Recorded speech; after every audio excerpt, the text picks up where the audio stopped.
Binigyang diin naman ng isang mambabatas ang kahalagahan ng pagpayad ng Senate Impeachment Court sa pagsabina sa bank, AMLAC at tax records upang makabuo ng kumpletong larawan sa financial transactions ng ikalawang Pangulo. Ngunit paglilinaw ng isang legal expert, panimulang hakbang pa lamang ito dahil iba pa ang usapin ng admissibility ng mga ebidensya. Narito ang report. Tanging ang mga dokumentong ipinasabina ng Senate Impeachment Court ang makapagpapatunay sa lawak at lalim ng financial transactions ng ikalawang Pangulo. Ito ang inihayag ni Tingog Party List Representative Jude Isidre sa nangyaring panayam sa kanya ng 13 sa tanghali, kaugnay sa pag-aproba ng Impeachment Court sa pagsabina ng bank, AMLAC at tax records ng Vice Presidente at ng kanyang asawa.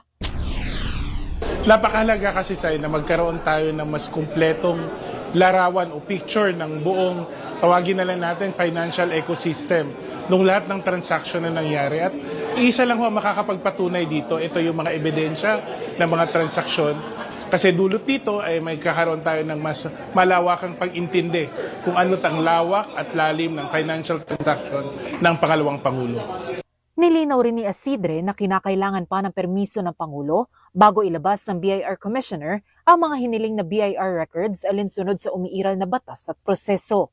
Ipinaliwanag niya na kapag nakuha ng mga dokumento, may hahambing na ang kinita ng bise sa kanyang Statement of Assets, Liabilities and Net Worth at mga binayarang buwis upang malaman kung tugma o nangangailangan ng mas masusing pag-aaral para sa mga ito.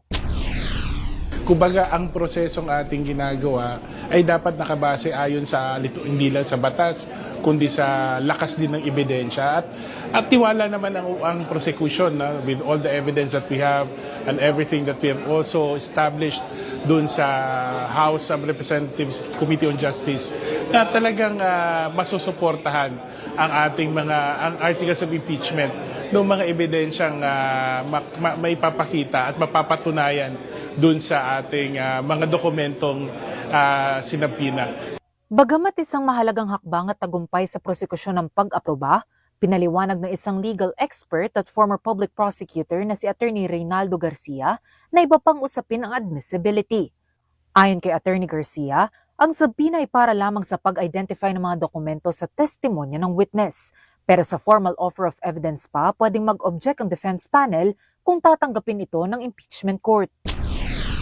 Hindi porkita marami kang dokumento na napakita, hindi lahat yun pwedeng tanggapin ng impeachment court o hindi ma-objectan ng defense. Iba yung formal offer at saka sa presentation ng testimonya ng witness kung sino man ang mag-identify ng mga documents. Gayunpaman, nanindigan ng prosekusyon na ang buong proseso ng pag-uusig sa Vice-Presidente ay patuloy na nakaangkla sa batas at sa lakas ng ebidensya nang may paggalang sa due process upang mapatunayan ang katotohanan. Ako po si Sofia Potenciano. Para maging updated, manatiling nakatutok sa Congress TV, Congress TV Digital at iba pa naming social media pages.